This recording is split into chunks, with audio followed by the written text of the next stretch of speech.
हिंदुस्तान में आतंकवादी घटनाओं में काफ़ी हद तक कमी आई है, लेकिन अगर इस तरीके के मॉड्यूल का पता चला है तो निसंदेह ये एक चिंता का विषय है। और पश्चिम बंगाल को अगर उन्होंने केंद्र बनाया है और वहाँ मुर्शिदाबाद से लेकर इसके पहले एर्नाकुलम में भी इस तरह की कई चीज़ें सामने आ चुकी हैं।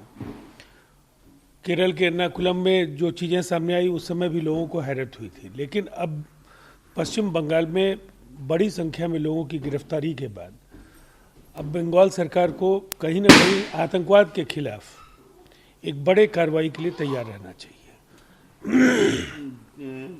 जम्मू कश्मीर के डीजीपी दिलबाग सिंह ने कहा कि जम्मू कश्मीर में शांति भंग करने के लिए पाकिस्तान जो है ड्रोन के जरिए हथियार गिरा।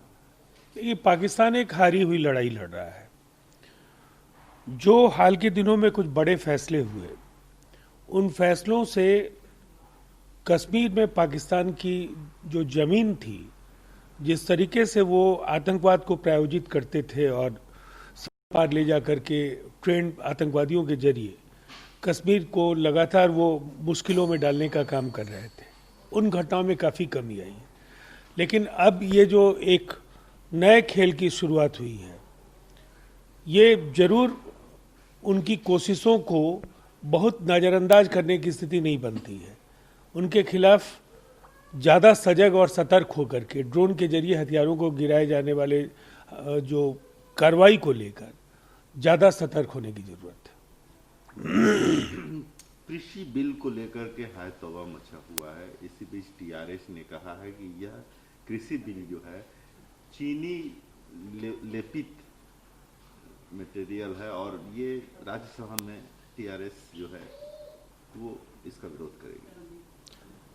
आज एग्रीकल्चर मिनिस्टर नरेंद्र सिंह तोमर ने इस बिल को लेकर के कई बिंदुओं पर जो भ्रम पैदा किए गए हैं उनका निराकरण किया है।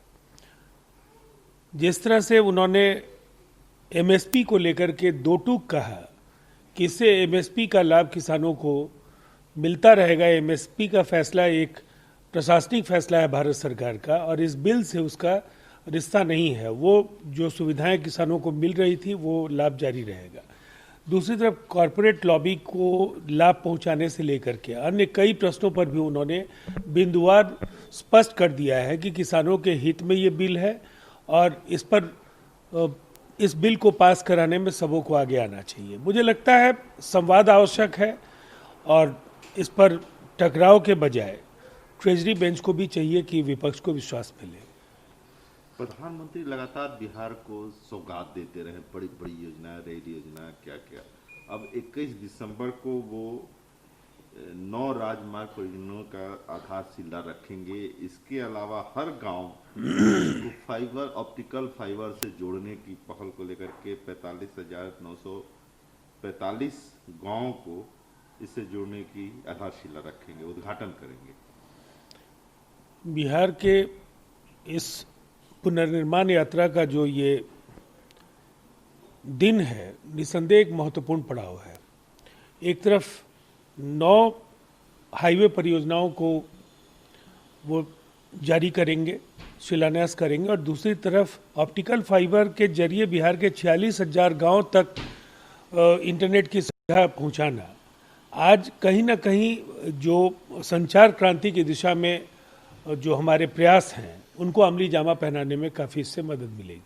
कृषि बिल को लेकर के कांग्रेस संशय में है, विरोध तो कर रही है लेकिन उसके अंदर एक संशय बना। इसको लेकर के सोमवार को नई दिल्ली में संसद में 3 कृषि बिलों के मुद्दे पर पार्टी की रणनीति बनाने में अंतरिम पार्टी अध्यक्ष सोनिया गांधी की सहायता के लिए एआईसीसी के महासचिवों, राज्यों के प्रभारियों और विशेष समिति के सदस्यों की बैठक बुलाई है। बहुत सारे किसानों ने अपनी जानें गंवाई और लागत भी वसूल पाना किसानों के लिए आसान नहीं रहा है। एक बहुत ही मुश्किल वक्त आज़ादी के बाद किसानों ने इस देश में देखा है। इसमें बड़ा शासनकाल कांग्रेस का भी रहा है और इसीलिए ये एक ऐसा अवसर है जहां केवल विरोध के लिए विरोध उचित नहीं होगा। सभी बिंदुओं पर एक लोकतांत्रिक तरीके से अगर वो विमर्श कर रहे हैं तो ये स्वागत योग्य है। लेकिन कहीं ना कहीं एक महत्वपूर्ण फैसला जो कहीं इस देश के किसी राज्य में 80, कहीं 76, कहीं 70, औसतन 70 से 72% इस देश की जो अर्थव्यवस्था है वो किसानों पर निर्भर है। तो ऐसी स्थिति में इस बिल पर एक सकारात्मक तरीके से विचार के लिए कांग्रेस को पहल करनी चाहिए।